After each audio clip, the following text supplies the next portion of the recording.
But when she looked under her bed, all the gifts were gone. Hello, Fantastic Peeps! My name is Rachel, and I hope that you've had a great day so far. Tomorrow is Christmas! Aren't you guys excited? We are already entering the last day of our Advent Calendar series, Day 24. Before I start any story, I would like to thank all of you so much. Your watch and your like and your subscription means the world to me. Well, let's get back to the video. We have little flounder up there. That's a little sum flounder for today's story. So can you guess whose story are we going to be reading on our last Advent Calendar series? Let's find out together on our day 24 of our Disney Storybook Collection Advent Calendar series. Alright, our Advent Calendar is open up and we're going to find day 24, which is right here. And we're going to be reading about Ariel, Princess Ariel from the Little Mermaid. Title: The Christmas Treasure Hunt. Wow, okay. Let's look at the description. It's Ariel's first Christmas on land, and she had bought gifts for everyone in the castle. But when the presents go missing, Ariel and her friends go on a festive treasure hunt to find them. That's terrible. Let's see if they can find the missing presents. First of all, the artwork is so precious. Looks so beautiful. It was just before Christmas, and Ariel and her husband, Prince Eric, were walking along the beach. Suddenly, Eric's dog, Max, ran up to him. He was carrying a waterlogged boot. "I've been searching for that boot for months," cried Eric.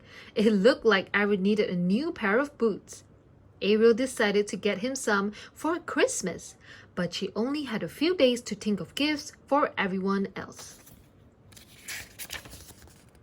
Ariel and Eric returned to the castle. As soon as they stepped inside, Carlotta, the housekeeper, announced it was time for tea.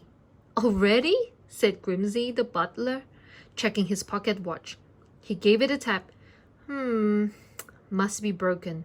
Eric and Ariel invited Grimsby and Carlotta to join them for some tasty treats beside the Christmas tree. "Isn't that tree beautiful?" Ariel remarked. Carlotta suggested we use red and gold decoration this year. "Why, thank you," Carlotta replied. "Those are my favorite colors." Ariel was delighted. Now she had gifts idea for Carlotta and Grimsby. The next day, Ariel went into town to do her Christmas shopping. There, she found a perfect pair of boots for Eric. For a special surprise, she also got a bottle with a tiny ship built inside. It reminded Ariel of the first time she met Eric beside his ship.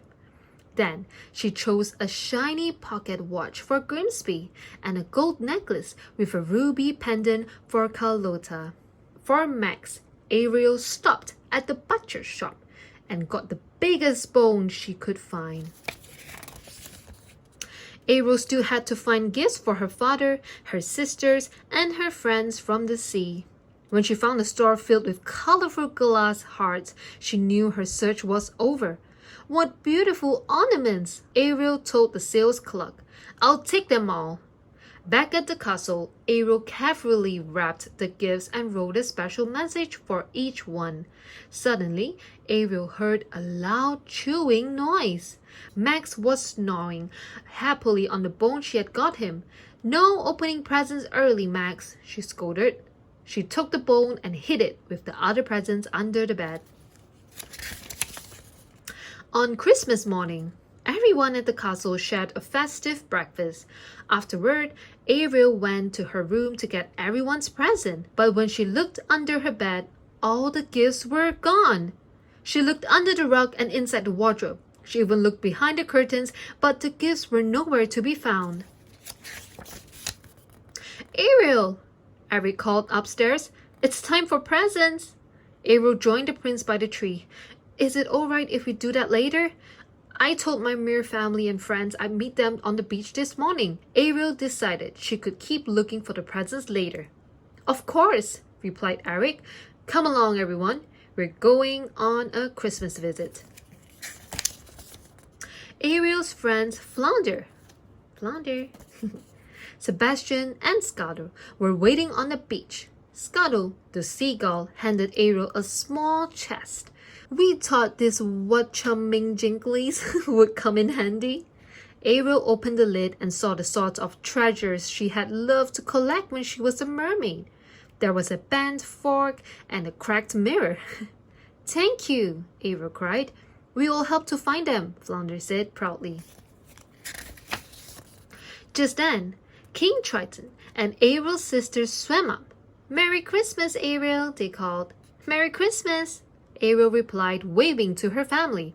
We brought presents, Ariel's sister Aquata shouted.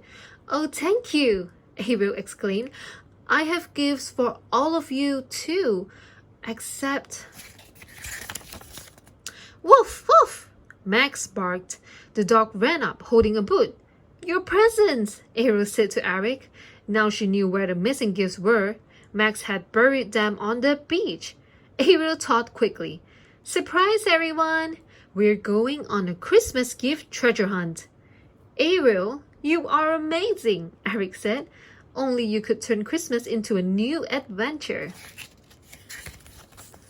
Soon, Eric, Carlotta, Max, and Grimsby were digging around on the beach. Ariel's friends and Mer family cheered them on. Try digging near the old rowboat, Flounder called, or near the Sun Castle, Aquata shouted. Each time someone discovered a present, Scuttle will pick it up and deliver it to the right person. First class, air meal for Carlotta, Scuttle called, as he dropped a small package in the housekeeper's lap. The treasure hunt was loud, sandy, and the most fun anyone could remember having on Christmas morning. Everyone loved Ariel's gifts. After the treasure hunt was over, everyone gathered by the water's edge to say goodbye. Merry Christmas, they called to each other as Ariel and Eric headed back to the castle. Back inside, Ariel and Eric sat by the fire and admired their gifts. What a wonderful Christmas tradition, Eric said. We should have a treasure hunt every year. Ariel smiled. It had been a day full of surprises, and sometimes the most unexpected treasures were the best. The end. What do you guys think about this story? This last story of our series. I cannot imagine how scared Ariel must be to discover that all the gifts were missing. But Ariel was quick to turn the situation into a surprise, into an adventure. And that's something we should all learn about. To be quick in handling situations around us. Even though it's bad, we can always think outside the box and make it into a beautiful memory or a good thing instead. Well guys, for the very last time of this series, I would like to say thank you so much for joining me as we count down to Christmas. I would like to say Merry Christmas to you and your family, and guys, please stay safe and healthy. Keep your smile up and your heads high on Christmas Day. Have a magical, merry, and fantastic day ahead. Bye for now, and Merry Christmas, everybody.